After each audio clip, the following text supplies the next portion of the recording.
What's up, y'all? It's your main man, Jay Sands, Sands on Sports, hip hop and sports entertainment at its finest. That's right, y'all. The big kid is at it again.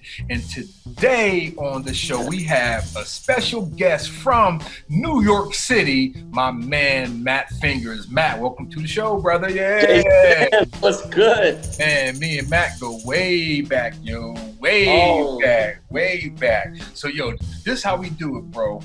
First of all, let me give everybody an update on me. Jay Sands, I'm doing fine. Ain't got COVID. You know, everything's good. Still working, still getting money, still making beats. So everything's cool with me. So, yo, check this out. Fingaz, can you do me a favor and give me like a 20-second bio about yourself?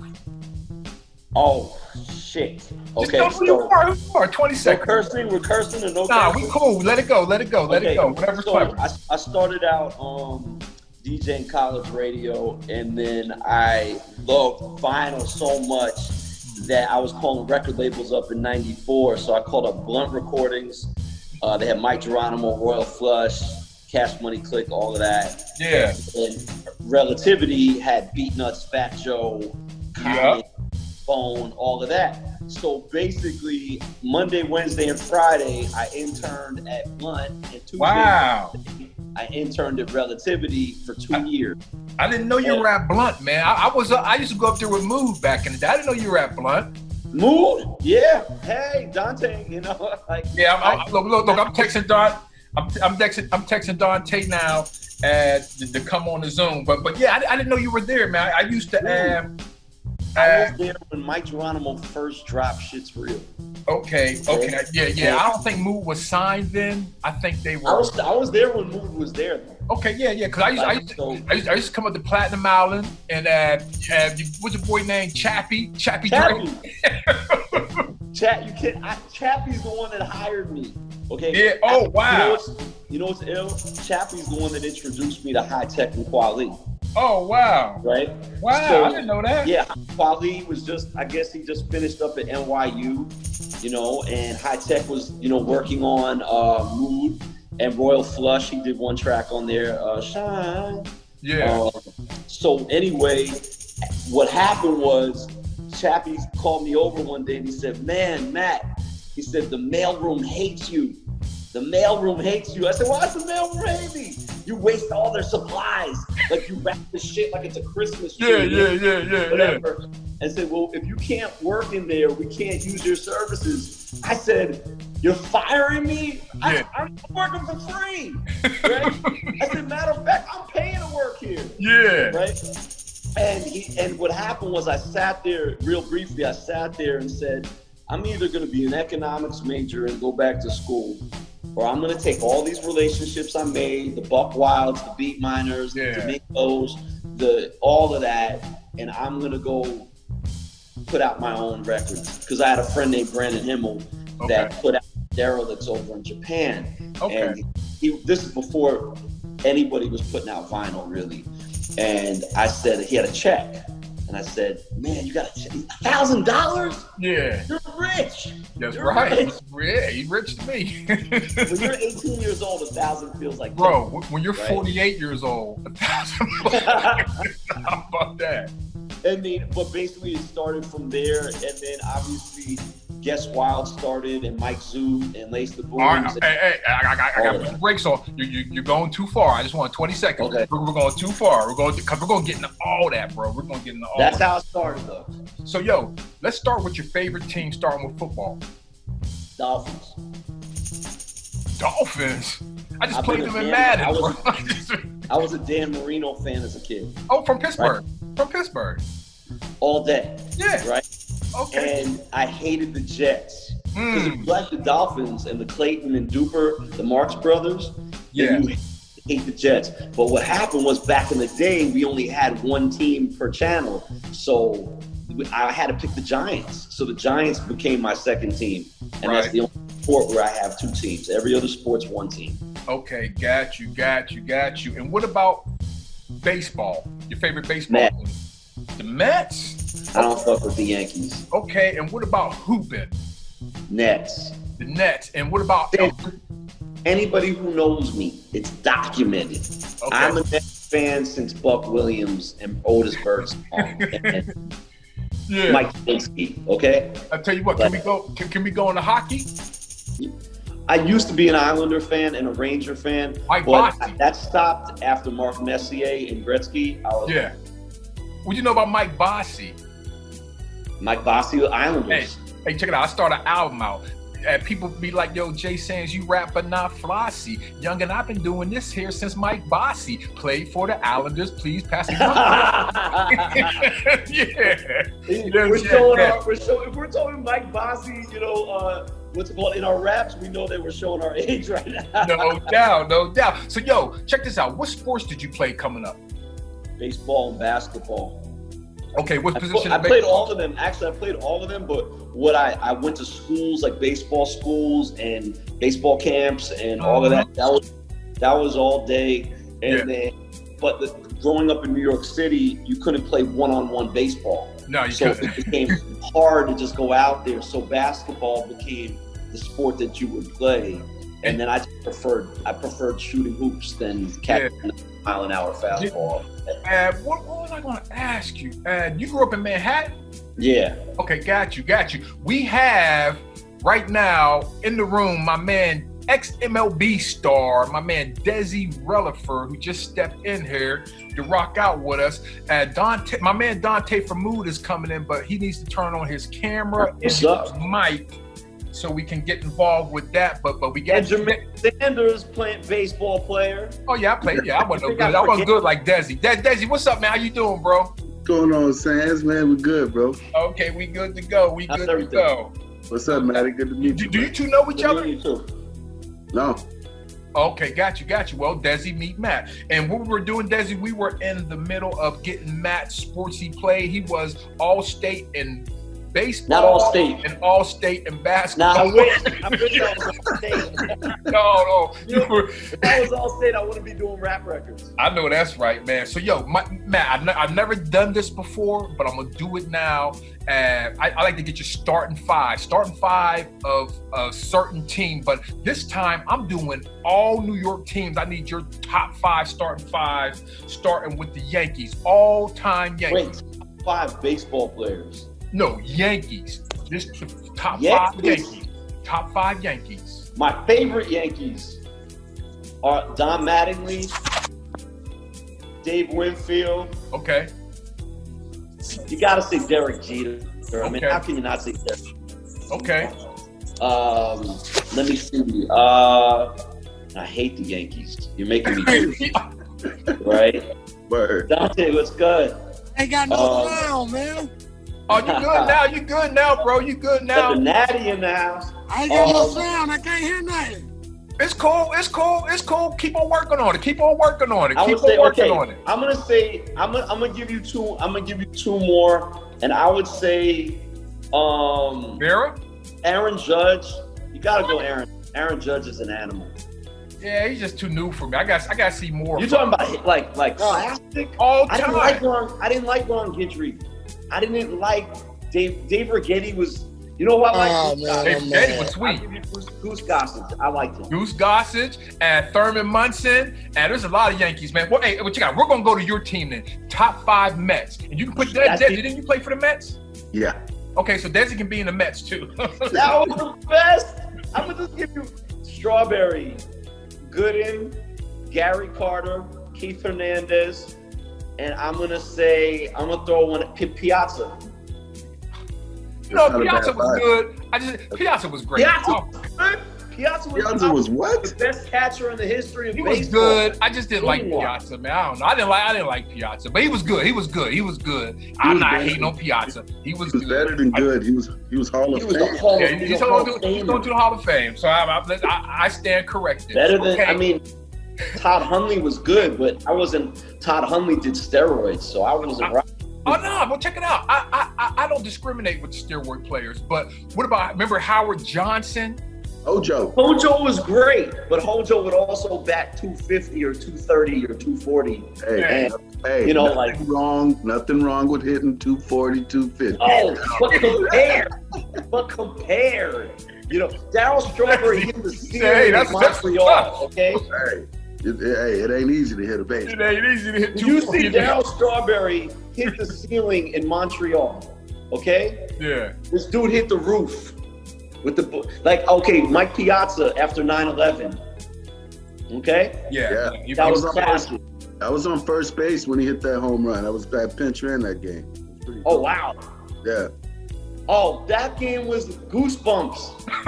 Okay? That's history. I got History. goosebumps right now thinking about it. It was pretty. History.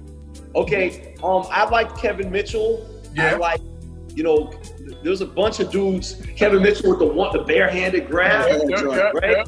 The players that Lenny, I used to like Lenny Dykstra. I used to love Lenny. Lenny Dykstra was a beast. Lenny Dykstra was insane. Right? The players I didn't really mess with were like the dudes who would hit in the 8 hole, and you knew they were like almost like pitching to the pitcher. Like Rafael Santana to me was like an out. He was an out. Like, you know. Hey, Rafael was there for his defense, man. He was there for defense. Yeah, but I'm like, I feel you. You probably would have hated me. I want them to get rid of the guys. I want them to do the universal DH. I'm sorry. I don't want to see these guys hitting anymore. I like what's his name, Syndergaard hitting, right? I like DeGrom is a good hitter, but I don't want to see an automatic out. Like I want to get the strategy, Matt. I like the strategy. I like the National League. You got to have a little bit of strategy in the National League. I kind of like that, but then again, I like the DH too. So I kind of like that. Two choices. My dad said that. Oh, you got to take the pitcher out. You got to bunt, and you got to. You got to give me. I need a nice ball now. Actually hit the ball. Okay. All right. Hey, look, check it out. Let's go to the Knicks now, because I know this is. Well, matter of fact, check it out. You went to Mets games with Sean Price, right? Oh, I went to all of them. Yeah. Tell us the Sean Price Mets story, man, please. You want me to give you top 5 Knicks or Nets? No. I want you to tell us going to the Mets game with Sean Price. Oh, I went to the Nets game. Nets game. Brooklyn Nets. I took people everywhere. I took Royal Flush to a Nets game. Man, don't take me. Sean Price to a Nets game. Taking Sean never saw the Brooklyn Nets in his own borough before. Yeah. Like being from there. So when he walked in there, the security guard was like, knew who he was. The patron down the aisle knew who he was. Jacob York's son was sitting in front of us, came up to him and was like, Sean P. The dude, Chris Hirsch, he sat behind us and he was like, oh, Sean P., my favorite rapper. And he didn't expect to receive that much love being in there. But he rooted for the Nets, but he's a Knicks fan. Oh, wow. Okay, let's keep it rolling to the Knicks. Can I get your starting 5 Knicks of all time? That's easy. I don't even like the Knicks, but I'll give you that because there's one team I liked. I liked the Oakley, Ewing, Starks. I'll give you another one Bernard King. I mean, he was amazing. And the other one I'll give you, like Willis Reed, he stood so tall playing. Allen Houston was great. I mean, I'm not Allen Houston, the one that got, I'm talking about Allen Houston, the one that got shot in black and white. That Allen Houston. But I mean, that dude was money. He was money. You know. But I didn't really. That was the last time I liked the Knicks. Okay, Tay, can you hear us? Let's do a mic check on Tay. Tay, what's up, man? You hear now? What's up, man? Oh, you in the game now? Okay, yeah. Check this out, y'all. Ladies and gentlemen, we got Dante from Move from Cincinnati. So we are all in the building. And guess what? What you are hearing right now is, we got to wait for the afterload. This is the end of the first quarter. We are out of the first quarter. We are headed to the second quarter with my man, Matt Fingaz. Now, Matt Fingaz, this is what I want to ask you. How did you get the name Fingaz? You stick it. How did you get the name Fingaz? How did you Well, first I used to DJ. Oh, okay, got you. But I started getting into everything, like DJing, production coordinating talent, putting out records, and people would just, I think it was Tragedy actually. Gaddafi, he said, yo, you're like Matt Fingaz, you get your hands on everything done. And I was like, I said, all right. all right, I'll rock with that because I didn't like that rap name shit where they would call you acrobatic. Like I wanted to be called my name. Gotcha. You know, like I'm Matt. You know. And I'm glad because imagine calling an office right now going, yeah, this is acrobatic. I'd like to speak to, you know.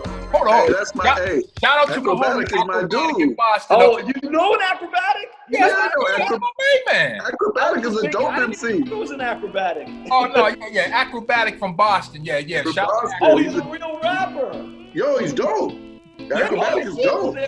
Well, then maybe he has no problem calling offices at 40-something years old and saying acrobatic. Hey, Robert Kraft gave him a New England Patriots jersey with acrobatic on the back of it. You know what I'm saying? Then I'm totally all fucked up right now.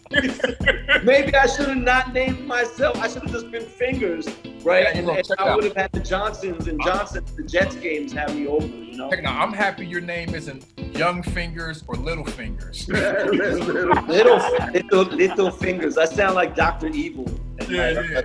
So, yo, check it out. Was this before Blunt or after Blunt Records you got the Fingers name? No, I was fingertip at Blunt. Okay. And I hated that because Irv Gotti, he used to call me Tip. Okay. Right? I said, you can't call me Tip. That's Q-Tip. Yeah. That's not even right. It's not right. And then Sticky Fingers. And I was like, all right, Matt Fingers. And I just basically at that point, you know, what people didn't understand is that rebranding was a big deal. Like if you were Diddy, you went from Puff Daddy to Diddy. Yeah. Not everybody could do that because Diddy could go on MTV and say it and then become ultra popular with that name. But an underground rapper, you established 10,000 fans and now you got reestablished. I was like, you just rock for what you got. You know? I had to do that with one of my artists, yo. That's crazy. Yeah, it's the worst.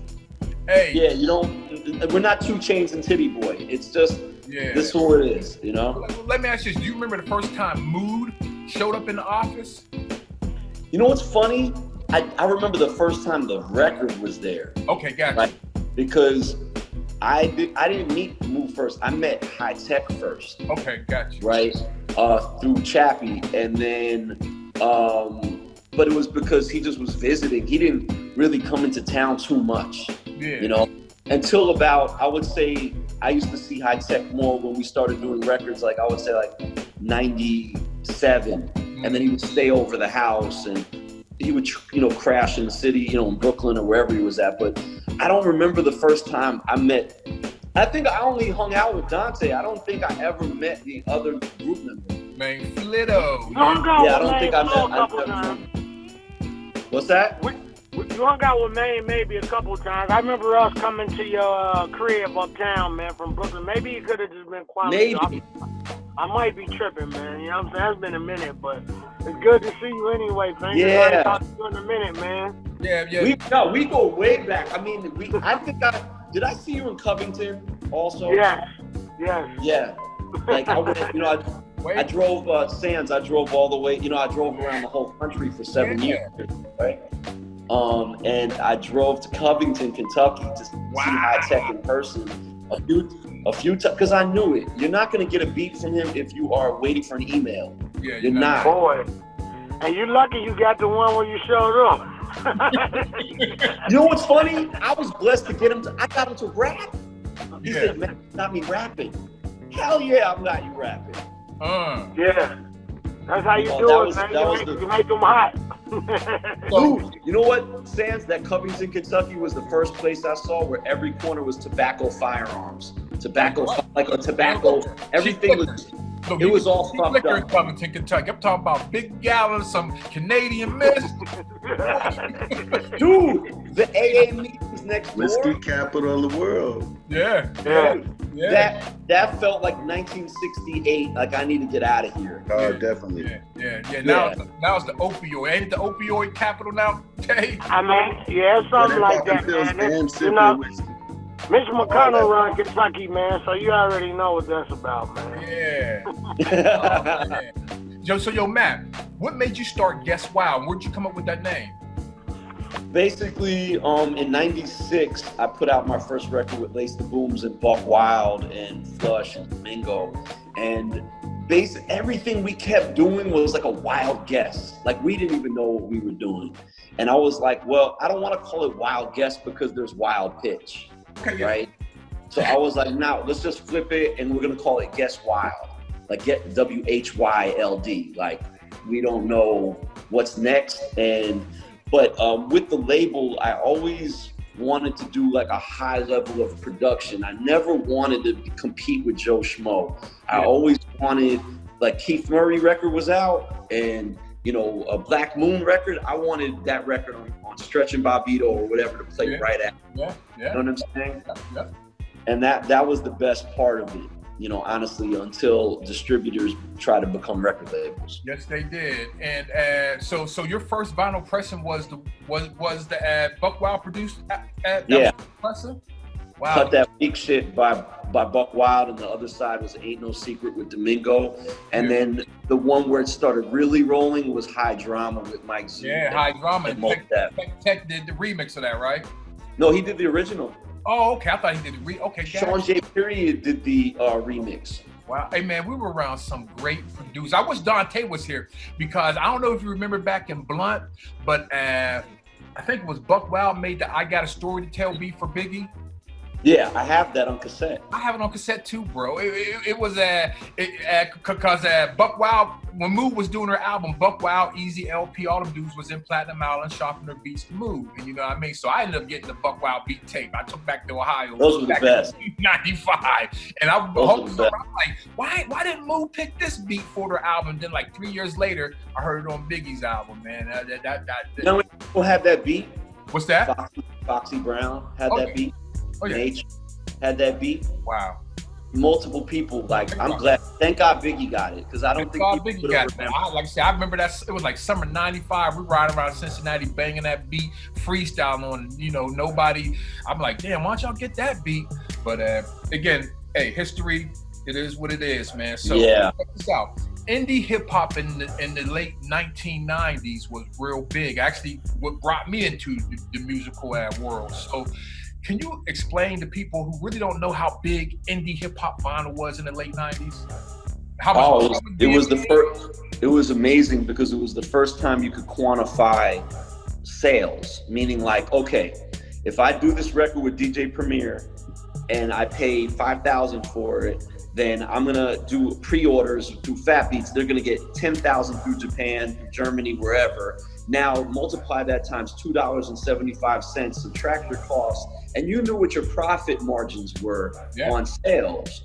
And now you could do a record with Nas and you could make nothing. You have no idea, or you could make $1 million. You have no idea what you can make, right? Yeah. But independent vinyl, I think, gave us a chance to be creative, come up with our own ideas, network with who we wanted, our friends, put them on the record, and then do some art with Scam or whoever on the cover. And then basically people in Japan and Germany and Sweden and Norway and England all appreciated it, while people over here, not as much. You know? Because to them, they were so focused on Bad Boy, Loud Records, Mace, Puff, Wu-Tang, blah, blah, blah, that I think that it was great for that period of time. And then obviously Mos Def and Kweli being on Raucous, because they had more money behind them, Rupert Murdoch, Fox money. Where they were able to really, that's what I think people got confused, is they combined all of us, like the records you put out, the records I put out with Raucous, and at the end of the day, I had a bunk bed in 90s, okay? I had baseball memorabilia on the wall, a bunk bed and vinyl everywhere, while Raucous was multi-millions of dollars. Yes, they were. Okay, let's just be real. Never confuse it. You know what it was for me? People would call me up from overseas and say, "Hey, Matt, I like what you did with Mos Def, and whatever. Can you do that for us?" Mm-hmm. And I go, "Yeah," and they're Japanese rapper or they're British rapper, or so I thought that was really cool at a young age to be able to like take what I did out of this bedroom and go travel the world. I mean, I told people who doubt whether you should be doing it or not at a certain age, I'm going, you know what? Hip hop brought me to Oslo, Norway on the Red Sea. Yeah. Okay. Like, I would have think about it right now in the pandemic. Where are we going? Nowhere. Like, we would never be in the red, in Oslo in the Red Sea unless we're getting paid a shitload of money. Yeah. It's like these are priceless. They're just priceless memories. Priceless, priceless, bro. Priceless. Okay, well, last thing I want to ask you for this quarter is bars, bro. What's up with the bars? Are you writing your bars or are you using Ghostwriter? Like, I gotta know. We want to know. Dude, the pen game is strong. I don't even know why I call it the pen game. It's the Note iPad game, Yeah. But I actually have an album off of the film project I've been working on. Okay. Music inspired by it, and I've got music like records with Prodigy and G-Rap. Yeah. I've got records with Knots Raw. I've got records with Elzai. I've got records. I mean, you got to understand. I traveled the country 7 years by car. I did like a I was a madman. I did a human experience journey, like Forrest Gump type of shit through hip hop. Yeah. And I documented it.